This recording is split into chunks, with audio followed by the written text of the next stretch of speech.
بسم اللہ الرحمن الرحیم السلام علیکم ورحمۃ اللہ وبرکاتہ۔ امید ہے کہ آپ سب عافیت سے ہوں گے، خیریت سے ہوں گے۔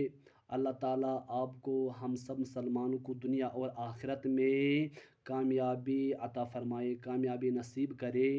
آج میں پھر آپ کے سامنے حاضر خدمت ہوا ہوں آدم علیہ السلام کے بارے میں چند دلچسپ معلومات رکھنے کے لیے۔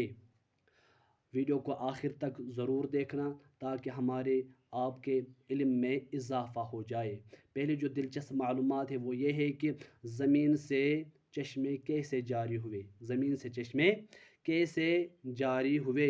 روایت میں ہے کہ جب اللہ پاک نے حضرت آدم علیہ نبینا علیہ الصلاۃ والسلام کو پیدا فرمانے کا ارادہ کیا تو اللہ تبارک و تعالیٰ نے زمین سے فرمایا، اے زمین، میں تجھ سے ایک ایسی مخلوق پیدا فرمانے لگا ہوں کہ اگر وہ فرما برداری کرے، اگر وہ میری فرما برداری کرے تو وہ جنت میں جائیں گے، تو وہ جنت میں داخل ہوں گے۔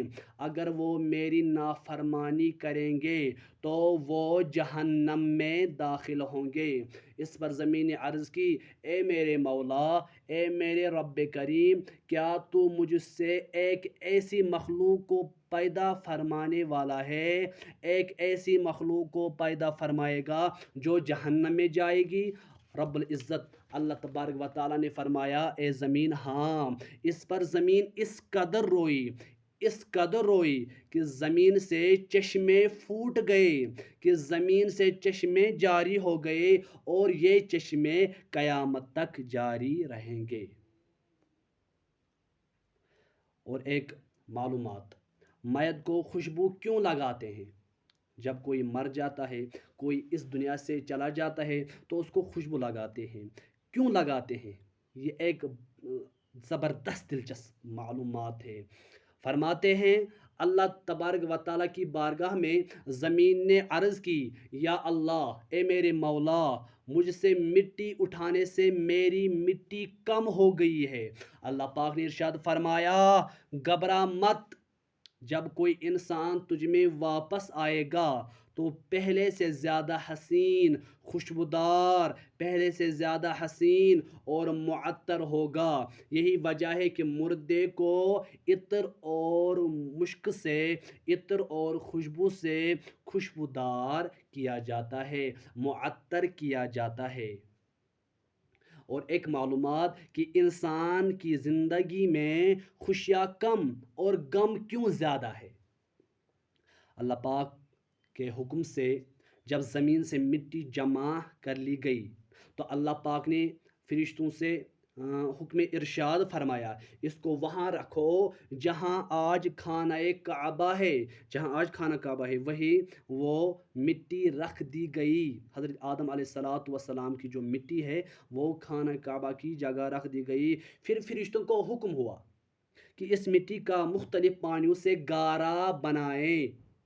پھر اس پر 40 دن بارش ہوئی، پھر اس پر 40 دن بارش ہوئی، 39 ڈیز، 39 دن غم کی بارش ہوئی، اور ایک دن، 40 دنوں میں سے ایک دن خوشی کی بارش ہوئی۔ یہی وجہ ہے کہ انسان کی زندگی میں غم زیادہ اور خوشی کم ہے، غم زیادہ اور خوشی کم ہے۔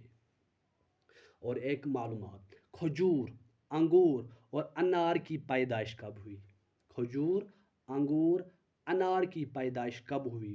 حضرت آدم علیہ نبینا علیہ الصلاۃ والسلام کا مبارک خمیر جس مٹی سے تیار ہوا، اس سے بچ جانے والی مٹی شریف سے کھجور کا درخت بنایا گیا، جیسا کہ مسلمانوں کے چوتھے خلیفے حضرت مولا علی شیر خدا رضی اللہ تعالی عنہ روایت کرتے ہیں، حضور اقدس تاجدار امت، تاجدار کائنات جناب محمد رسول اللہ صلی اللہ علیہ وسلم نے ارشاد فرمایا، کھجور کا احترام کرو کیونکہ یہ تمہارے والد حضرت آدم علیہ السلام کی بچی ہوئی مٹی سے پیدا کی گئی ہے۔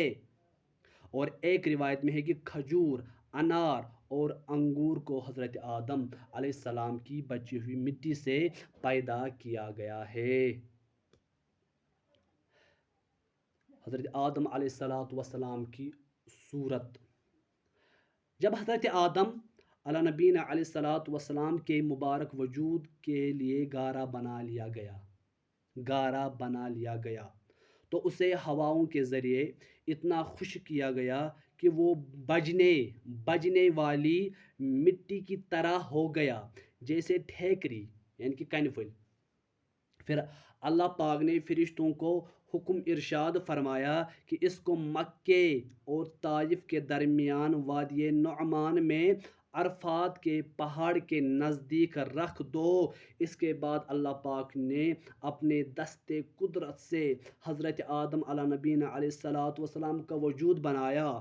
فرشتوں نے جب حضرت آدم علیہ السلام کی صورت دیکھی، فرشتوں نے پہلے کبھی ایسی خوبصورت شکل اور صورت نہیں دیکھی تھی، اس لیے وہ حضرت آدم علیہ السلام کا مبارک وجود دیکھ کر بڑے حیران ہوئے اور ان کے ارد گرد تعجب سے دیکھتے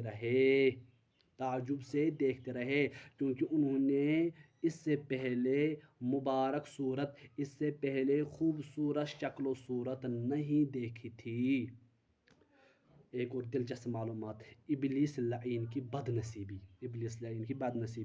حضرت انس رضی اللہ تعالی عنہ روایت کرتے ہیں، حضور اقدس صلی اللہ علیہ وسلم نے ارشاد فرمایا، جب اللہ پاک نے جنت میں حضرت آدم علیہ السلام کی صورت بنائی تو جب تک اسی حالت میں رکھنا چاہا تو انہیں چھوڑے رکھا، جنت میں اسی حالت میں چھوڑے رکھا، ابھی اس میں روح نہیں ڈالی تھی، ایسے ہی رکھا تھا۔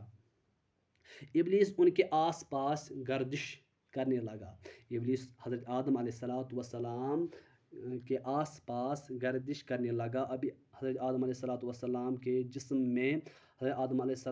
جسم میں ابھی روح نہیں ڈالی گئی تھی، تو اس سے پہلے جب ابلیس نے دیکھا، اس نے حضرت آدم علیہ السلام کے آس پاس گردش کی اور دیکھتا تھا کہ یہ کیا چیز ہے، تو جب اس نے انہیں خالی پیٹ دیکھا تو سمجھ گیا، جب ابلیس نے حضرت آدم علیہ السلام کو خالی پیٹ دیکھا تو سمجھ گیا یہ ایسی مخلوق پیدا کی گئی ہے جو اپنے اوپر قابو نہ رکھے گی، یعنی یہ مخلوق شہوت اور غصے کے وقت اپنے نفس پر قابو نہ رکھے گی اور وسوسے سے آسانی سے دور نہ کر سکے گی، یہ اپنے آپ کو وسوسوں سے دور نہیں کر سکے گی آسانی سے۔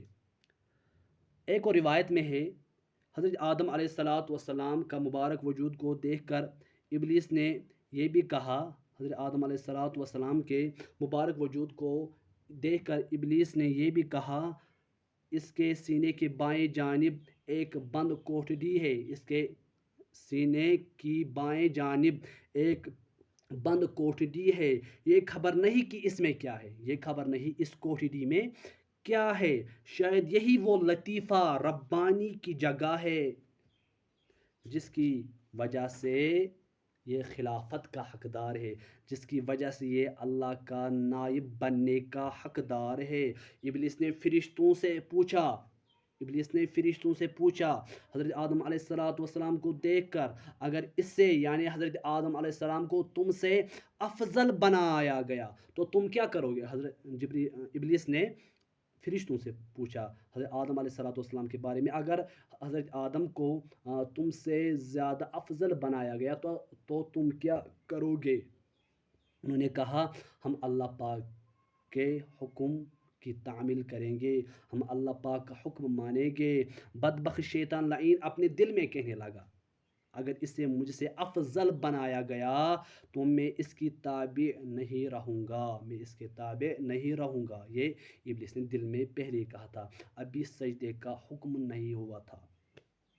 اور لوگوں میں ایک بہت بڑی مشہور غلط فہمی ہے جس کو دور کرنا چاہتا ہوں میں، لوگوں میں بہت بڑی غلط فہمی ہے کہ وہ یہ کہ بعض لوگ کہتے ہیں کہ حضرت آدم علیہ السلام کی مبارک جسم میں روح ڈالنے سے پہلے بعد کہتے ہیں ابھی حضرت آدم علیہ الصلوۃ والسلام کے جسم میں روح نہیں ڈالی گئی تھی، اس سے پہلے روح ڈالنے سے پہلے، جسم میں روح ڈالنے سے پہلے شیطان نے ان پر معاذ اللہ نعوذ باللہ تھوکا تھا، یعنی کہ تھوک ٲسن چلٲمٕژ. یہِ چھُ واریاہ چھِ وَنان زِ روح ترٛاونہٕ برٛونٛہہ چلو تھوک نعوذ باللہ شیطانن حضرت آدم علیہ الصلوۃ والسلام سٕنٛدِس مبارک جسمس، اور اس تھوک سے کتا پیدا ہوا. ونان چھِ امہِ تھوکہِ سۭتۍ گوٚو ہوٗن پٲدٕ. یُس یہِ واقعہ چھُ یہ چھُنہٕ صراحتاً غلط، یہ بالکل غلط لغو فضول ہے. صحیح روایت میں اس کا کوئی تذکرہ نہیں ہے، صحیح روایت میں اس کا کوئی وجود ہی نہیں ہے، بلکہ حضرت امام حکیم ترمذی رحمۃ اللہ علیہ فرماتے ہیں اللہ پاک نے جب حضرت آدم علیہ السلام کو زمین پر بھیجا تو شیطان نے درندوں کو آپ علیہ السلام کے خلاف بھڑکا دیا، جس کے نتیجے میں کتے نے سب سے پہلے آپ پر حملہ کیا. کتے نے جب ابلیس نے درندوں کو بھڑکایا، سب سے پہلے حضرت آدم علیہ الصلوۃ والسلام پر کتے نے حملہ کیا، کیونکہ درندوں کو ابلیس نے آدم علیہ الصلوۃ والسلام کے خلاف بھڑکا دیا تھا. اتنے میں حضرت جبرائیل علیہ الصلوۃ والسلام اترے اور عرض کی، اور حضرت جبرائیل نے آدم علیہ الصلوۃ والسلام سے عرض کی اپنا دست مبارک کتے پر رکھ لے. جب حضرت آدم علیہ الصلوۃ والسلام نے اپنا دست مبارک کتے پر رکھا تو کتا سکون میں آ گیا، مانوس ہو گیا اور آپ کی حفاظت کرنے لگا. کتا اب حضرت آدم علیہ الصلوۃ والسلام کا حفاظت کرنے لگا. کتے کی طبیعت میں قیامت تک کے لیے اولاد آدم کی محبت رکھ دی گئی، کتے میں قیامت تک انسان کی محبت رکھ دی گئی. اللہ آپ کو اور ہمیں دنیا اور آخرت میں کامیابی نصیب عطا فرمائے. اس چینل کو سبسکرائب ضرور کر لینا تاکہ ایسے ہی ویڈیو آپ کو ڈیلی ہر روز مل جائے. السلام علیکم ورحمۃ اللہ وبرکاتہ.